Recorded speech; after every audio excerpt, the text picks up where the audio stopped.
بسم اللہ الرحمن الرحیم۔ السلام علیکم۔ پروگرام انوکھی ہے داستاں محبت کے لیے آپ کے سامنے پیش خدمت ہے آپ کی اپنی میزبان ڈاکٹر شازیبہ عباسی۔ جی جناب، تو آج ان لکھاری کا افسانہ میں آپ کے سامنے لفظوں کی صورت پیش کرنے جا رہی ہوں۔ ان لکھاری کا نام ہے ملکہ مبین وڑائش اور ان کے لکھے افسانے کا نام ہے دل کا پردہ۔ جی جناب، تو رخ کرتے ہیں افسانے کی جانب۔ میں سر پر حجاب کے اپنے کمرے سے باہر آ ہی رہی تھی کہ اتنے میں میری کزن زرفشاں، جو جینز شرٹ، ہائی ہیل پہنے اور کھلے بکھرے بالوں کے ساتھ پکارتی ہوئی میرے پاس آئی۔ نایاب، نایاب، کہاں ہو یار؟ چلو چلیں، لیٹ ہو رہے ہیں۔ میرے پاس آتے ہی اس نے ایک زوردار قہقہہ لگایا اور بولی، نایاب یار، تم کیا ہر وقت حجاب اوڑھ لیتی ہو؟ بیوی جان بنی رہتی ہو، ایسے چھپا چھپا کر کیوں رکھتی ہو خود کو؟ اصل پردہ تو دل کا پردہ ہوتا ہے یار۔ کیا ڈر ہے کسی کا؟ یا امی ابو کے ڈر سے کرتی ہو؟ یار آزاد ہو جاؤ، اب تمہیں ماڈرنزم کو اپنا لو، ماڈرن بنو، ماڈرن کپڑے پہنا کرو، زمانے کے ساتھ قدم سے قدم ملا کر چلو۔ تمہیں عجیب نہیں لگتا ایسے باہر جانے میں؟ میں مسکرایا اور اس کی باتوں کا جواب دیتے ہوئے بولی، اچھا لگتا ہے مجھے یوں اپنے آپ کو ڈھانپ کر رکھنا، نامحرموں سے خود کو چھپا کر رکھنا، رب کریم کی بتلائی کی حدوں میں رہنا۔ سنو پیاری زرفشاں، یہ حجاب میں اپنے اللہ کے لیے کرتی ہوں، نہ کہ لوگوں کے ڈر سے۔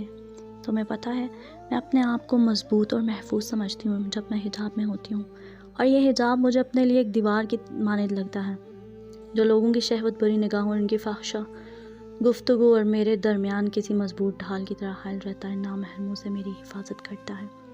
زرفشاں، کیا ہم اتنے عام ہیں کہ ہر کوئی ہم پر بات کرے، انگلی اٹھائے یا کامنٹس پاس کرے؟ کیوں اپنے آپ کو لوگوں کے سامنے نمائش بنا کر پیش کیا جائے؟ دوسروں کو تو نہیں روک سکتے، مگر اپنے آپ کو تو ہم برائی سے روک سکتے ہیں نا۔ ویسے بھی ایک حدیث کا مفہوم ہے، جو لڑکی مردوں کی مشابہت اختیار کرتی ہے اس پر اللہ کی لعنت ہوتی ہے۔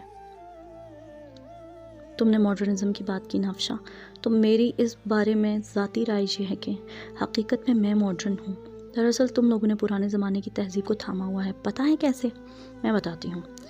دور جاہلیت میں لوگ ننگے ہوا کرتے تھے، بے پردہ ہوا کرتے تھے، عورت بازاروں اور محلوں کی زینت ہوا کرتی تھی۔ آج تم دیکھ لو، آج کی عورت اور زمانہ جاہلیت کی عورت میں کیا فرق ہے۔ ہمارا شمار کہاں ہو رہا ہے؟ ہم ماڈرن ہیں یا دور جاہلیت کی طرح بیکورڈ؟ عہد نبوی میں حکم حجاب آ جانے کے بعد عورتیں کھلے منہ نہیں پھرتی تھیں، مکمل حجاب میں منہ کا پردہ شامل تھا۔ یہی وجہ ہے کہ نقاب کو اردو کے لباس کا ایک اہم جزو قرار دیا گیا ہے۔ یہی عمل ازواج مطہرات اور تمام مسلمان عورتوں کا تھا، اور یہی طریقہ اپنانا ہر مسلمان عورت پر فرض ہے۔ اے نبی، اپنی بیویوں اور بیٹیوں اور اہل ایمان کی عورتوں سے کہہ دو کہ اپنے چہروں کے اوپر اپنی چادروں کے پلو لٹکا لیا کریں۔ یہ زیادہ مناسب طریقہ ہے تاکہ وہ پہچان لی جائیں اور نہ ستائی جائیں۔ اللہ تعالیٰ غفور الرحیم ہے۔ سورہ احزاب آیت نمبر 59۔ تم نے کہا پردہ دل کا ہوتا ہے۔ زرفشاں، تمہیں پتہ ہے اس جملے کی وجہ سے آدھی انسانیت ننگی ہو کر رہ گئی ہے۔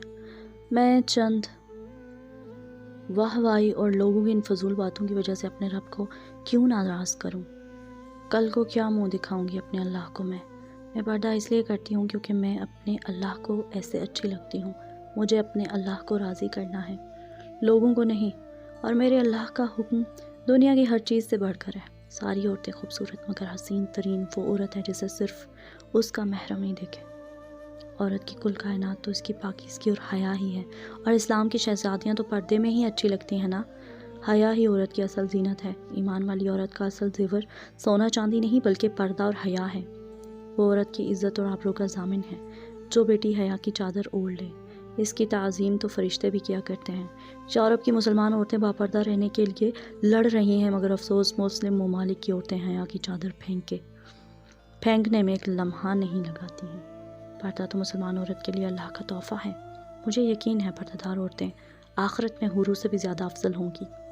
زرفشاں نے گفتگو سننے کے بعد کہا، یار بات تو صحیح ہے تمہاری، پر ابھی چلو، تم لیکچر بعد میں دے لینا، میں بہت لیٹ ہو رہی ہوں۔ اف، کیوں اتنا ہلکا لیتے ہیں ہم لوگ دین کی باتوں کو؟ زرفشاں، پتہ نہیں کب بدلو گی تم خود کو، کب سمجھو گی اس حقیقت کو؟ ابھی بھی وقت ہے، سنبھل جاؤ۔ نایاب زرفشاں کو مخاطب کرتے ہوئے بولی، اچھا نا، کہا ہے کوشش کروں گی، فی الحال تو چلو۔ نایاب اب خاموش ہو گئی تھی، مگر زرافشاں کی بے حسی اس کا دل دکھا گئی تھی۔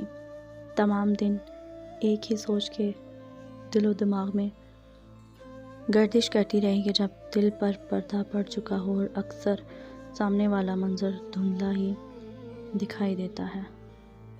جی جناب، تو یہ تھا ملکہ مبین وڑائچ کا لکھا افسانہ دل کا پردہ۔ افسانہ آپ کو کیسا لگا؟